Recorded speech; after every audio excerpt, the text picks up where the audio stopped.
أعوذ بالله من الشيطان الرجيم. بسم الله الرحمن الرحيم. الرحمن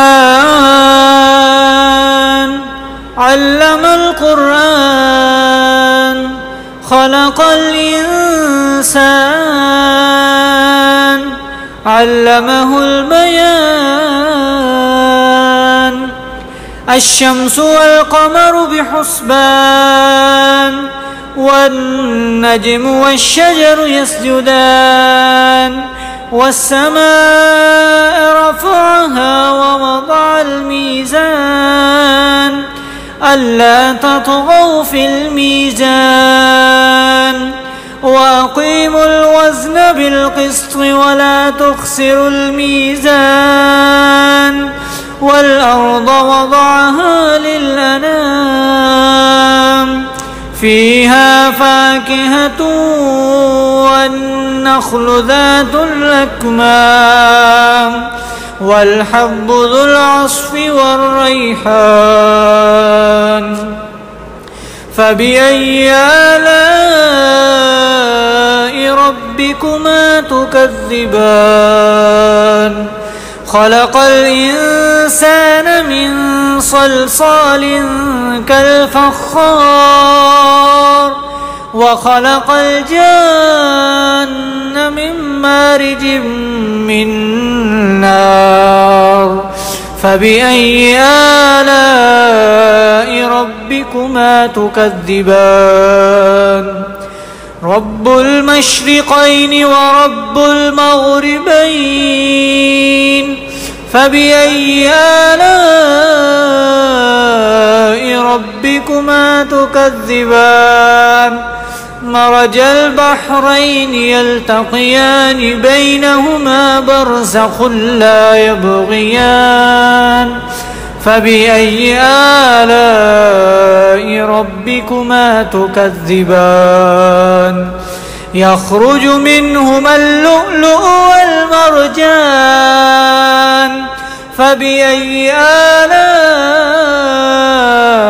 ربكما تكذبان؟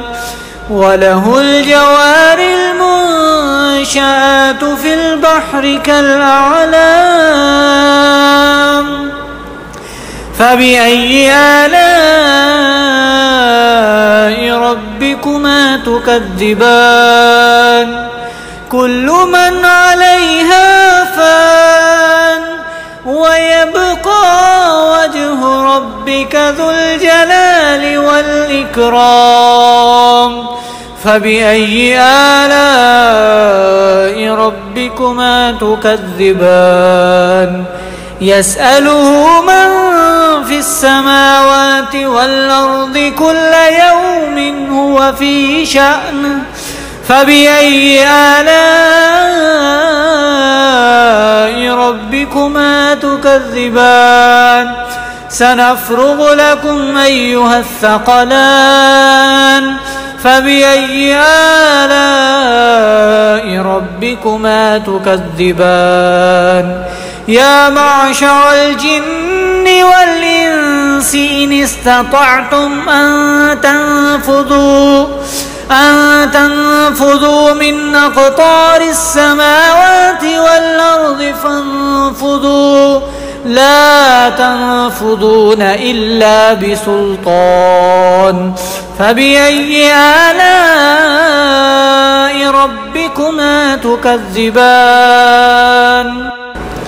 يرسل عليكما شواظ من نار ونحاس فلا تنتصران.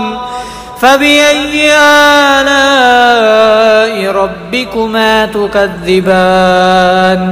فإذا انشقت السماء فكانت وردة كالدهان. فبأي آلاء ربكما تكذبان؟ فيومئذ لا يسأل عن ذنبه إنس ولا جان. فبأي آلاء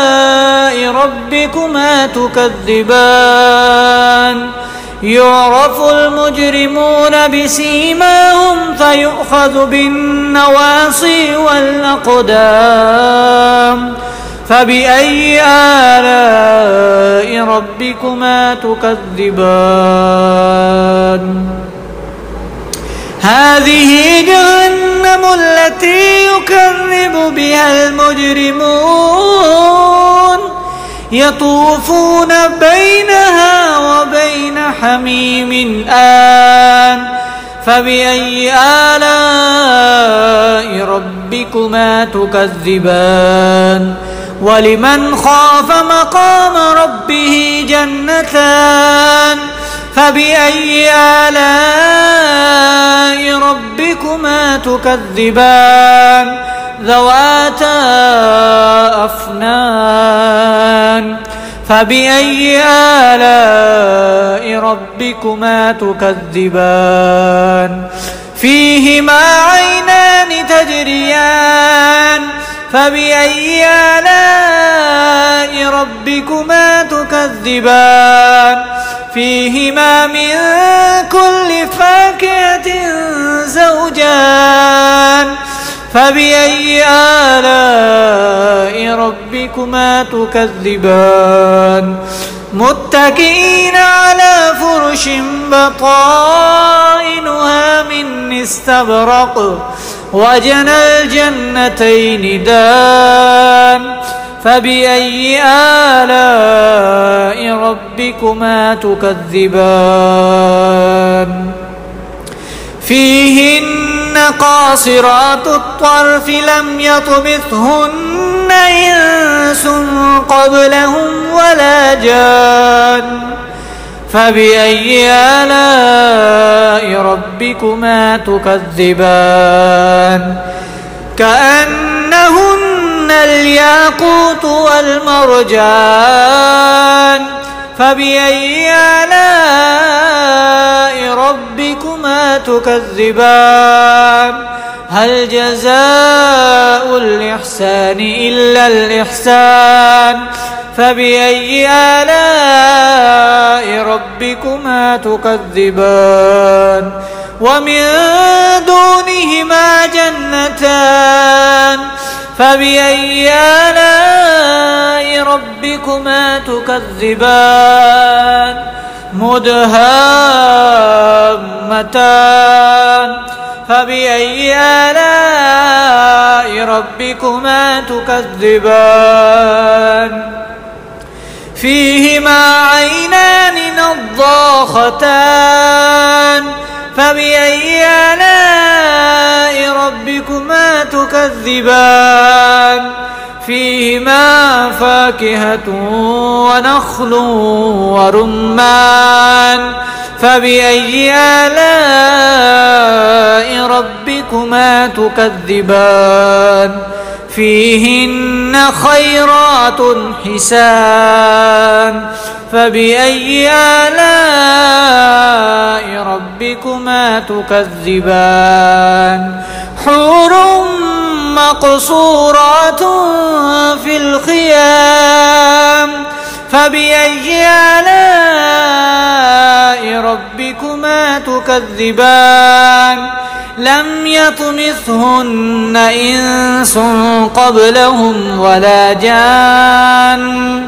فبأي آلاء ربكما تكذبان متكئين على رفرف خضر وعبقري حسان فبأي آلاء